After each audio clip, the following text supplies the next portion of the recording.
So a lot of people ask me about like what's Joe Rogan's jiu-jitsu game like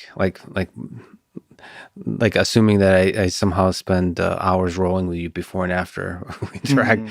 I mean, what's a good we should at some point show a technique or something. That would be fun. Sure. But I mean, I've got what's your there's game like? techniques What's your A online. game? Oh, there I saw you doing I think head and arm something online. Yeah, I did. I fucked my neck up doing head and arm chokes. I did them so much that I because you use your neck so much with head and arm chokes, Yeah. I developed like a real kink in my neck, and it turned out I had a bulging disc. Oh. And So you do it on that just one side? well, it was no, I could do it on the left side, but I definitely am better on the right side.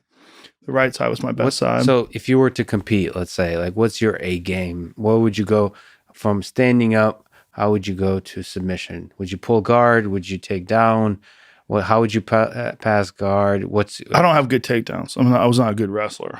So I would most likely either pull guard or I would pull half guard. Do you have a good guard? Yes. Are you comfortable being on your butt, on your back? Yes. I'm very flexible. So I have my rubber guard is pretty You go to rubber good. guard. Yeah. I have good arm bars and good triangles off my back. But I also have a very good half guard. But my top game is my best.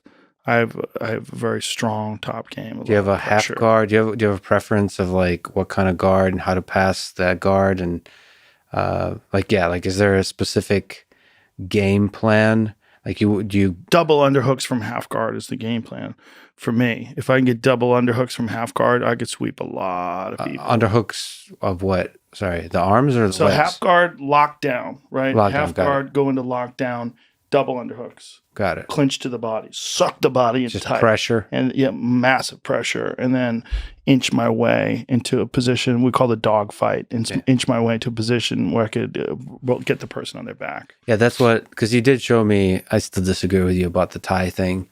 That you can choke somebody with a tie. It's so wrong. It's so wrong. Well, it's not wrong with you. With you, it's wrong because you. No, I think there's a system. I have this thing with Donna here. We're gonna figure it out. Okay, but just have a little Velcro in the back. No, so but see, you're just not cheating. You're not. Yeah, exactly. That's cheating.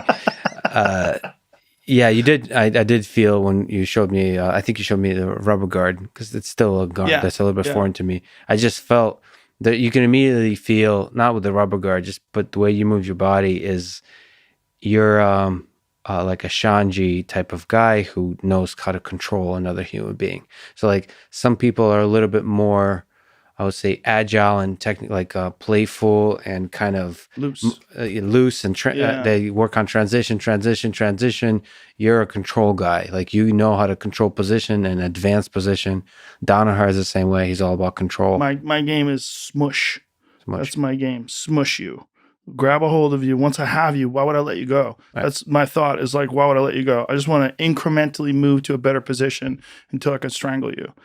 But I'm much more into strangling people than anything else. Yeah, which is a great MMA approach for jiu-jitsu. Well, too many people don't tap when you get their arms, and I'm not opposed to arm bars. I love arm bars, but everybody goes to sleep. Yep. And quit from pressure too. I mean, quit mentally, maybe. Mm-hmm. Yeah. There's nothing like you can't breathe. If you got a guy who's like a really good top game guy and he mounts you, and I'm a big fan of mounting with my legs crossed, like a guard, like a top guard. And so I can squeeze with both legs, smush. And I'm just looking for people to make mistakes and slowly, incrementally bettering my position until I can get something locked up. Yeah. I love jiu-jitsu though, man. I just wish it didn't injure you. Yeah. Jiu-jitsu is like, if your joints were more durable, if they could figure out a way to make joints more durable. God, I could do jiu-jitsu forever. Yeah. So much fun. I talked to this roboticist, Russ Tedrick. He builds, he's one of the world-class people that builds humanoid robots. You were interested in Boston Dynamics. He's one of the key people in that kind of robotics. So I asked him the stupidest question of like, how far are we from having a robot be a UFC champion?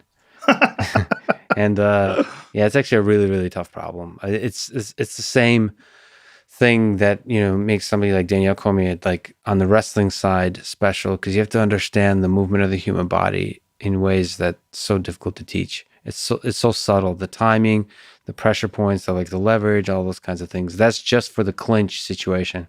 And then the movement for the striking is very difficult. As long as you're not allowed as a robot to use your natural abilities of having a lot more power. Right, a lot more power and then more durable.